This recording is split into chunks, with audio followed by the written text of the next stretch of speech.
But we had a big party later on. Bet Oh, man. Can't imagine how relieved you were. Oh, well, I thought I was going to get busted, see, but You thought they were waiting for you. I was 22 years old, and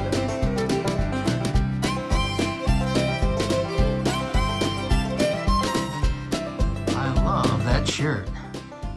the shirt here. Yeah, Leonard Skinner. Yeah, You kidding yeah. me? You know, sometimes in life you make a mistake, and you kick yourself square in the butt for making a mistake. What was yours? Only one? I'm going at the Toledo Sports Arena to see Leonard Skinner. Oh, they played at the Toledo Sports Arena? Absolutely. And So did Elvis. but anyway, I'm getting ready to go, and I got called into work, and I couldn't go. Oh, no. 2 weeks later, the plane goes down and kills a lot of them. you know. Oh, I always felt bad about it. I would like to have seen them. oh. But I remember the review. Love Leonard The Skinner. review in the Blade came out, and the guy says, "It was so loud you couldn't hear yourself think," you know.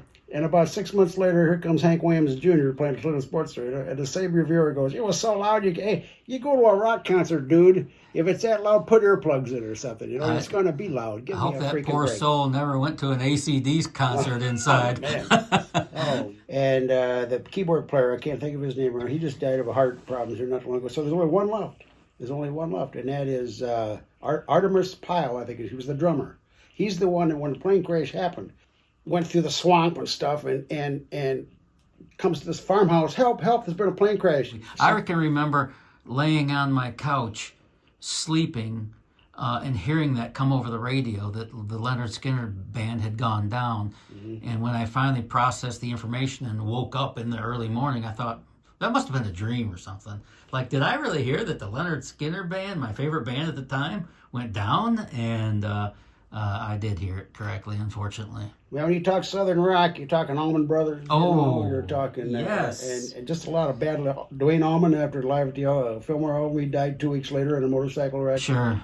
It's just, in fact, I was in a service with a guy's name was Sergeant Oakley, and his nephew was Barry Oakley from the. He was in a band called the Allman Joys at the time, but they became the Allman Brothers. He died in a motorcycle accident about a year later, almost on the same exact spot.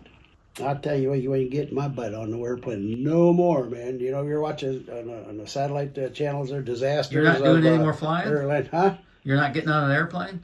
You're done? Unless I figure out a way to make my arms do it. It ain't gonna happen. Now, if I hit the lottery and I can have my own jet, now we might look at something. Sure, But sure. when that door shuts on that jet aircraft, you are totally out of control, buddy. It's up to them two guys in the almost said the pilot house, up in the cockpit up there.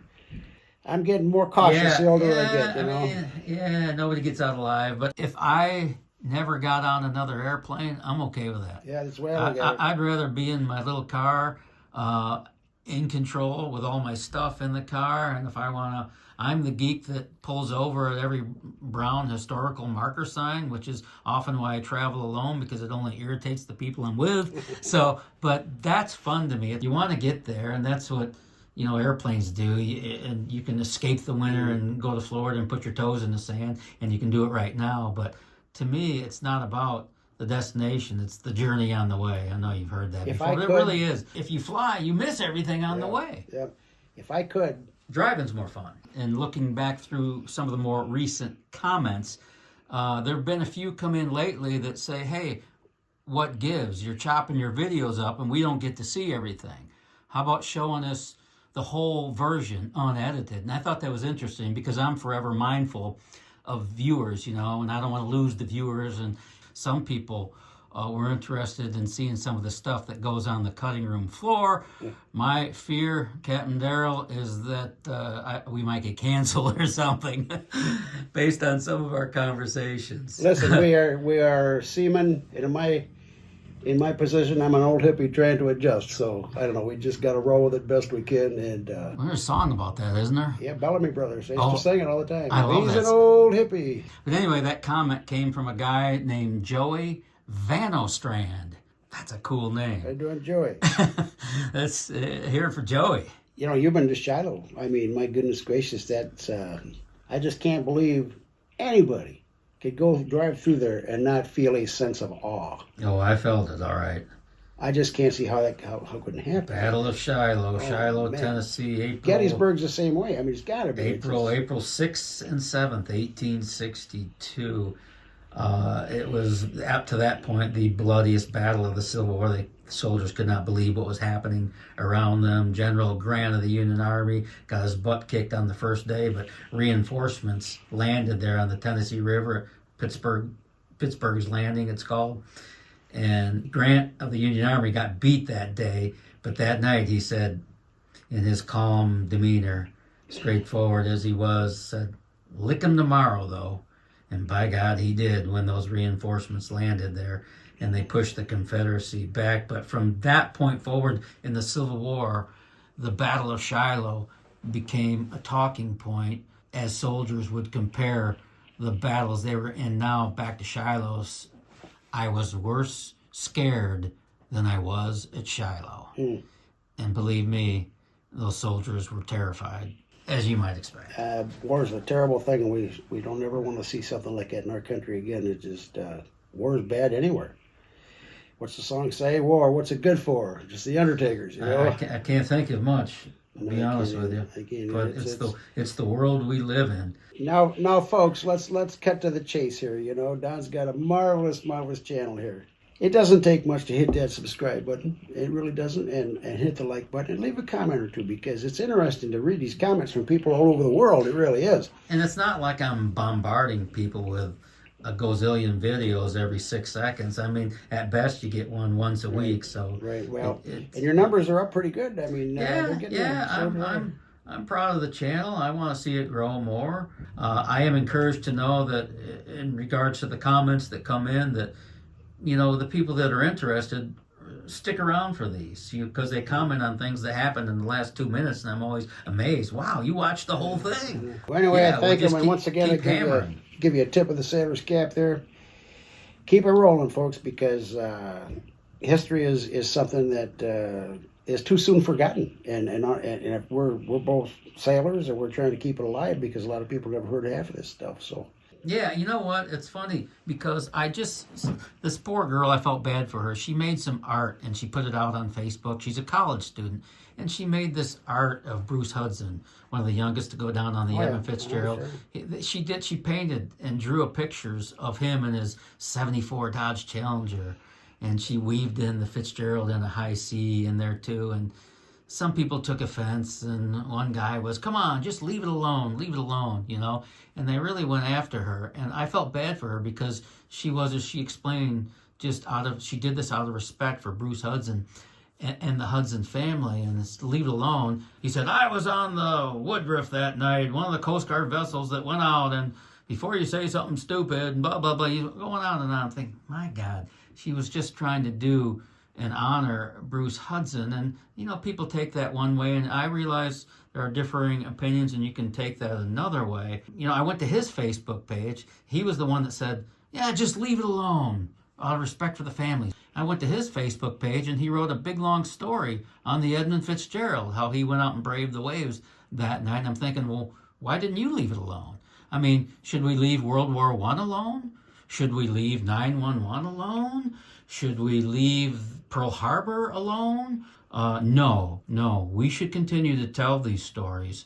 And I commend that girl for putting up her art, and I hope she'll do more. I'm sure she will. And sometimes you gotta take things with a grain of salt. You know, I've had a couple things come in that I said, and if I know I'm right, I'm going to definitely stand up for it.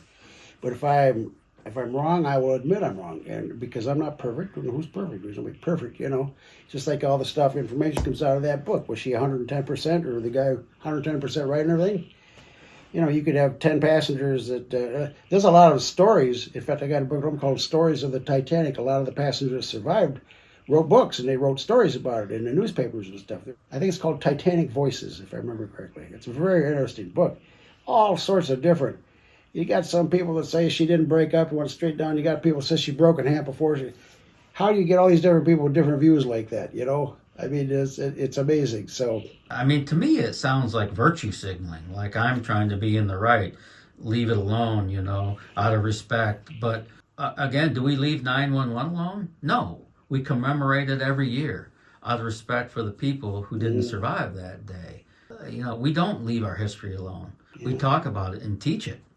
And so maybe in such a way that maybe we can learn something from it so these tragedies don't happen again. I don't know. But this dang world is so sideways now. I'm scratching my head daily I and know. nightly. You got to have faith that's all going to work out somehow. You Yeah. know? It's all you can do. This country's been here for a long time, and hopefully she's going to be here for a long time. But there are powers out there right now that are trying to subvert it, and we'll see what happens. I don't know. You see why I'm into this spirituality thing Were you here? born in 1948? Yeah. Wow. Yeah. Harry Truman was the president in Yeah, 1948. that's before my time. I don't remember much Well, about I know that, but he was. By about 52 or 53, all I can remember is Howdy Doody, you know.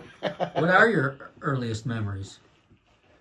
Eisenhower probably getting elected, but TV was in its infancy. We were one of the few that had a black and white TV on the block. You know, people come over and watch TV. I don't know. It's just where the time has gone. It's just amazing how fast it's gone. That's all I can. But I visited him 2 months after 9/11. It was still smoldering, and the buildings were all coated with the white pulverized concrete, and the dump truck after dump truck after dump truck, big gigantic dump taking the debris out of there. You know, Well, it was just a terrible thing, and I'll never forget it. I don't subscribe to the leave it alone. I mean, I am very careful about what I do and how I present. And I hope that someone can look at what we do, dissect the respect we offer up these families and people and these tragedies. But I do not subscribe to just leave it alone. No, I'm gonna tell these stories. They deserve to live on. I have another story I want to tell you, and I've been tossing and turning. Do I tell this story or not? I don't know whether to tell Well, I this don't have story to or not. play it, but you can tell it. All right. But I might, because this is Okay. that cutting room floor stuff that people are telling me they want to see. Like, we'll see. quit cutting and editing. Just show us everything. If you're going to end up running that Sheboygan story, I want to just have a little insight into to start. When I was sailing up there was 3 types of people. You had your old heads that were just. Remember, there ain't no internet, there ain't no cell phone, there ain't no satellite TV. So when they got off work, they went back to their cabin. That was it. There was nothing else to do. And they were very conscientious about their job. Then you had a second group of people. There was some of them were older, some of them were middle aged. They go back to the room and they'd have a drink or two, or they'd carry their Irish coffee around with them during the day, and then you had your younger kids. You know, this guy's just got out of service. We go behind the smokestack and do a couple of dudes. That's the kind of people that work. But the work got done, and there was no complaints. Whether or not the old man, the captain, knew what was going on, I don't know. So alcohol and other things were prevalent back in them days. Nowadays, I don't think they are, because you got a whiz in a cup and you can't be caught. Yeah, drug test. So I was a Great Lakes tugboat captain, and I never took one drug test. Not one. Yeah. I guess that's probably different now, yes? I don't know. I've been gone for 20 years. I don't know. But the reason I say that, because if you play that Sheboygan, to me, that's one of the funniest things that ever happened to me out there. I have a story about Sheboygan if you want to hear it. Sure. I'm not sure. Wisconsin or Michigan? Wisconsin. Okay. Now, you got to understand the time, okay? The kids were all, you know what I'm talking about, and the old heads were drinking their coffee. Yeah, the old heads drank their scotch, and the kids went behind the smokestack and That's right. burnt hooters. But unfortunately, we get into Sheboygan and we don't have no more. We're all out. So the crew gets together. The kids all get together because I'm the youngest guy. I know that they give me the money. Go up and score some weed, man. I ain't never been to Sheboygan. Where am I going to? I'm not going to get arrested here. You nuts? I go, nah, I go see. So I'm off watch and I'm walking around. Where am I going to find some weed in Sheboygan? The local head store, you know. Remember the head store? They'd sell pipes and I remember and the stuff. head shed, it was called. Well, I don't know what this was called in Sheboygan. So anyway, I find that, and I walk in, and they've got the black light posters, you know, of Elvis and all this stuff, you know. And there's people in there, and I wait for them to leave. And I walk up to the guy and say, hey, did you see that big lift freighter came in? Oh, yeah, the whole town saw that come in. He says, you don't have to trust me, and if you don't want, I'll just turn around and walk by. I said, we're out of weed, man. We got to find some weed. I don't know. You just got to find some. And he looks at me, and he looks to the left, looks straight. He says, just a second. And he goes to the door, and he puts a close sign on it, pulls the shade down, you know. Old school here. Locks the door. Old school. And I says, hey, he says, follow me. So we go, he locks the store up, get in his car, he takes me to a buddy's house. Would you do that today?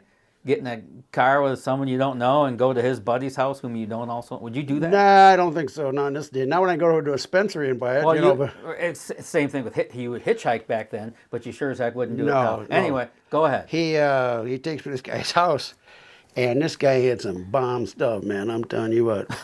About an hour later, all I want to do is listen to Allman Brothers, little Pink Floyd. Where's this move? Born a rambling man. And I bought 2 ounces for $15 a piece. It was $30 worth of weed. And here comes, as Paul Harvey would say, the rest of the story. I'm walking back, and I make the corner, and here's the WC Richardson, and there's like 4 cop cars. Uh-oh. Oh. The Coast Guard is there. There's a 41-footer puller, and there's a helicopter flying over. I go, I am so screwed. Heart in your throat. This was a setup. I'm dead. My old man will You're just hold thinking me. they set you up. Oh, man. Oh, how scary. I sat there and I go, Lord, well, we're doomed. This is it. What am I going to do? You were do I throw scared. this away quick or what? I go, don't do that. $30. That's $300 in today's. Little by little, the cop cars all left. Little by little, everybody's gone. There's 1 cop car left. The Coast Guard left. The helicopter left. The 41-footer left. And I go, this boat's getting ready to leave. I got to go. Here goes, Lord. Hey, how you doing, helicopter? And I walked up that ladder, man. Oh. And I went and hid that. There's a million places to hide weed on a lake further, trust me. It turns out this was a planned Coast Guard man overboard drill, been in the works for months. But it's only going to happen when you're stoned, This weird stuff like that always happens, see? But we had a big party later on. Oh, man. Can't imagine how relieved you were. Oh, well, I thought I was going to get busted, see? But You thought they were waiting for I you. was 22 years old, and the crew was counting on me. They gave me their money. But I don't think you can buy weed anymore for $15 an ounce. I think them days are gone. But when you said Sheboygan, that's the first thing that popped. And someday I would like to get back. They were so nice. This guy was so nice. And everybody was nice. The whole town was nice. Well, this is going to be a very pivotal year for our country. It really is. Oh, my God. I Something's can't gonna have even to imagine. change. 2024 is. There's a lot of really great kids coming up there. But, boy, there's a whole bunch of them that are complete. I'm not going to call their parents horses' asses, but there's a lot of parents out there that are horses' asses, They can't even... I'll say one last thing.